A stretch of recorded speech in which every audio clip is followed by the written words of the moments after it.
ఆయన యొక్క unlimited power ని, దేవుని యొక్క గ్లోరీని మోషేకు అనుగ్రహించి వారి ముందు మోషేను గొప్ప చేయడానికి దేవుడు పంపించాడు.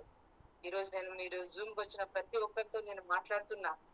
నీ డ్రీమ్ ఒక్క ఇల్లు కొనడే అయితే ఆ డ్రీమ్ వేస్ట్. నీ డ్రీమ్ లేదా ఒక జాబ్ ఒక్కటే నా లైఫ్ లో డ్రీమ్ అనుకుంటే అది వేస్ట్.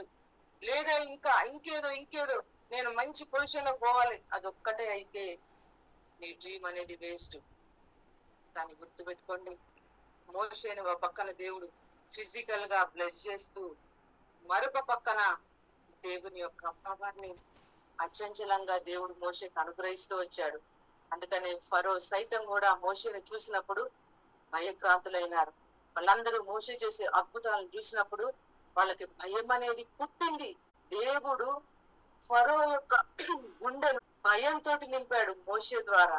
అంత గ్రేట్ గా దేవుడు మోషేని యూజ్ చేసుకోవడం మొదలు పెట్టాడు. నీ డ్రీమ్ దేవునికి ఉపయోగకరంగా ఉన్నట్లయితే ఖచ్చితంగా నీ ఎనిమీ విషయంలో దేవుడు నిన్ను బలంగా వాడుకొని ఎనిమీ నీ విషయంలో భయపడేటట్లు చేయగలడు. ఎందుకోసం అంటే దేవుని యొక్క థీమ్ అనేది మారలేదు.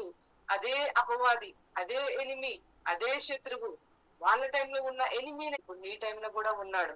దేవుడు యొక్క పవర్ వారి కోసం ఏ విధంగా రిలీజ్ అయినప్పుడు దేవుడు నీకు కూడా అదే పవర్ ని ఇచ్చి దాన్ని రిలీజ్ చేయమని దేవుడు కోరుతున్నాడు.